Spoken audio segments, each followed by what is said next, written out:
হাওরের পথে ঘাটে এভাবেই পড়ে আছে ধান কাটার যন্ত্র, কম্বাইন্ড হারভেস্টার। বোরোর মৌসুমে এই অচল পড়ে থাকার কারণ জ্বালানি সংকট নাকি অন্য কিছু?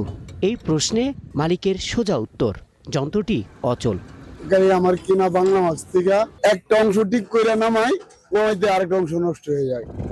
হাওরে এমন অকেজো হারভেস্টারের সংখ্যা প্রায় ১৬০০, অথচ বছর ৫ আগে কৃষি যান্ত্রিকীকরণ প্রকল্পের আওতায় এসব তুলে দেওয়া হয়েছিল কৃষকের হাতে। স্টার্ট দেওয়ার পরে বেল ছিঁড়ে গেছে। প্রতিদিন ৪-৫ ক্ষেত্রে একটা না একটা বদনাম হয়। ভর্তুকি মূল্যের এসব যন্ত্রের প্রতিটির জন্য প্রায় ১২ লাখ টাকা করে দিতে হয়েছে কৃষককে।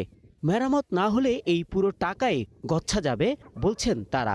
সমস্যাগুলো সমাধান করতে গেলে ময়মনসিংহ, কিশোরগঞ্জ, কিন্তু আমাদের বাড়ি এলাকায় এইগুলা যন্ত্রপাতি নাই। কৃষকেরও উপকার করতে পারতেছি না, নিজেও একটু ইনকাম করতে পারতেছি না।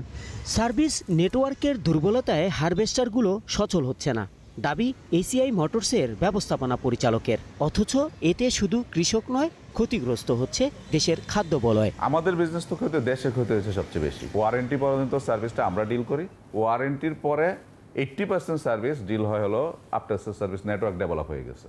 হারভেস্টারের অলমোস্ট 100% সার্ভিসে আমাদেরকেই দিতে হয়, কারণ এটার এখনো রুরাল নেটওয়ার্কটা ডেভেলপ হয় না। This is a journey, this is a process. ধান কাটার সময় ঘনিয়ে এলেও এই যন্ত্র মেরামতের উদ্যোগ এখনও নেননি যান্ত্রিকীকরণ প্রকল্পের পরিচালক। এই মেশিনগুলোর যে স্পেয়ার পার্টস, এগুলো আসলে সহজলভ্য নয়। যেহেতু সরকারের স্পেয়ার পার্টস কেনার কোনো সুযোগ তৈরি হয়নি এখনো, যদিও প্রকল্পে ধরা ছিল, কিন্তু এটা ক্রয় করা হয়নি। তা আগামীতে আমরা এটা আশা রাখি যে এটা ক্রয় করব। খাদ্য নিরাপত্তা ও কৃষকের বিষয়টি বিবেচনায় নিয়ে দ্রুত যন্ত্রগুলোকে মাঠে সম্প্রসারণের তাগিদ কৃষি অর্থনীতিবিদের। নতুন করে পরিচালনার মতো উপযোগী করে তোলা দরকার। একই সঙ্গে নতুন যন্ত্রাংশ যাতে সরবরাহ করা যায় ভর্তুকি মূল্যে, সেটারও ব্যবস্থা করা দরকার।